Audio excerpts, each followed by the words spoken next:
This is a presentation about turbo machines by Aaron Bryant, Nicole Budel, Jonah Green, and Raphael Rambla. Turbo machines are devices consisting of several blades attached to a rotor, which either extract energy from a fluid, which is a turbine, or adds energy to a fluid, which would be a pump. Turbo machines in everyday use, simple window fans, airplane propellers, axial flow water pumps, and compressors are example of everyday pumps, and gas and steam turbines are some obvious examples of turbines. Turbo machines have many different applications. They have very few moving parts and are reasonably efficient. The work transfer in a turbo machine. We denote the blade speed as U, which is omega times R, where omega is the angular velocity and R is the radial distance. The absolute velocity, V, can be calculated by summing the relative velocity, W, and the blade speed, U. Some things to consider when speaking of angular momentum is getting shaft torque. So what determines if energy is being transferred from the rotor to the fluid or vice versa is entirely dependent on the direction of the rotation of the rotor in reference to the shaft torque. So if they're in the same direction, that would make it a pump. And if the shaft torque is in the opposite direction of the rotation of the rotor, that would make it a turbine. Through derivation, you can find the Euler turbo machine equation to solve for shaft torque, and it uses the component of absolute velocity as well as the inner and outer radius of the blade. A centrifugal pump is a radial pump that comprises of an impeller and a casing. It intakes a fluid through the eye, and then perpendicularly the fluid flows outward through the impeller and out through the discharge. The point of having a casing is to convert some of this high kinetic energy into a high pressure that would in turn increase efficiency and maintain certain flow rates.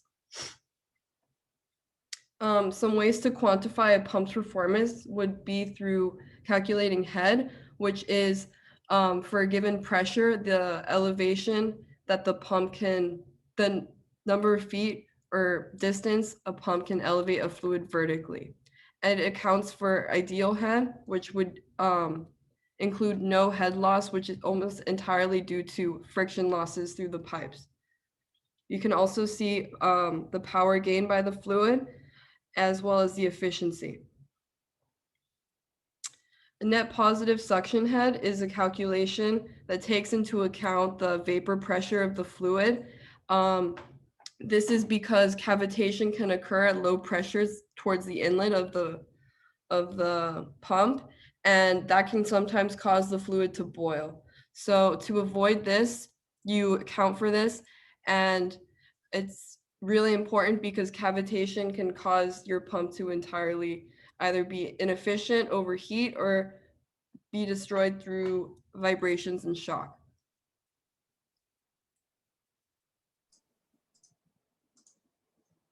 All right, for my portion, I covered dimensionless parameters and similarity laws.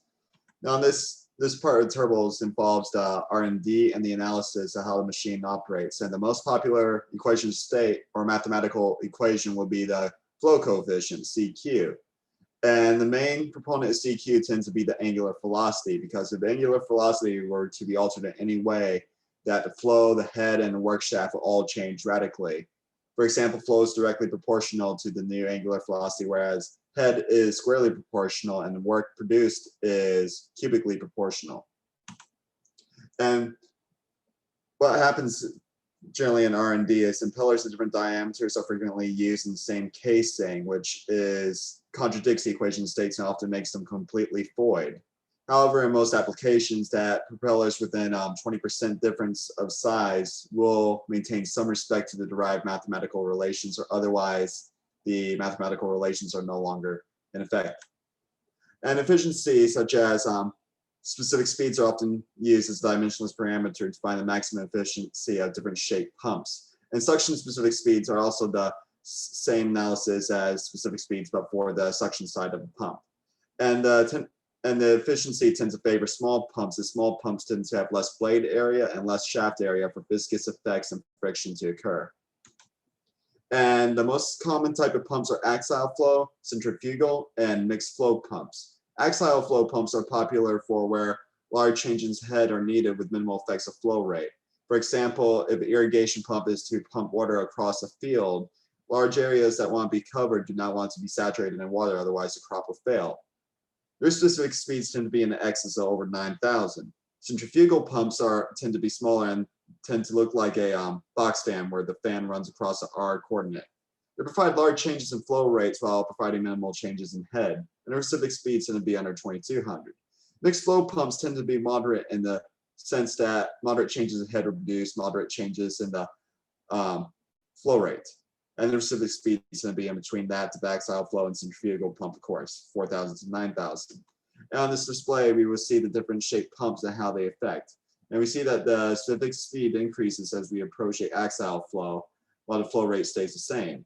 Head decreases on the same axis, while the RPMs increases, diameter decreases. In my first section, 12.7, I go over fans. And the most common fan is the axial fan. They're used for cooling, and they're made of light material because it's used with low pressure and high flow rate, since there's little change in gas density, and it only changes by around 7%, so we can leave it constant. The next is a centrifugal fan. These fans are most suited for high pressure and low flow rate. Centrifugal fans are measured by fan static pressure, and you can see it uses the same equation as pumps, except head is changed to pressure head. First type of turbine is the impulse turbine, and the most famous impulse turbine is the Pelton wheel. Unlike most turbines, it is tangential flow instead of radial.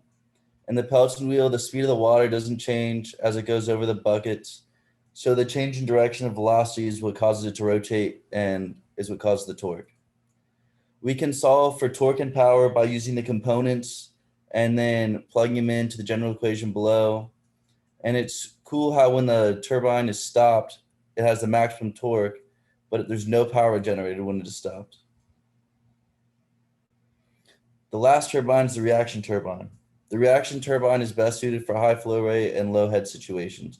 The two main types to talk about are the Francis turbine and the Kaplan turbine. Turbines are the inverse of pumps because they take energy out of the system instead of putting it in. And the efficiency for turbines is just the inverse of the efficiency for pumps. And as you can see in the graph, different turbines are used for different situations, and they're all used in hydraulic power, which is key to the future. And as the flow rate goes up, you can go from impulse to Francis to the Kaplan turbine to make it more efficient and create more power. Thank you for watching our presentation.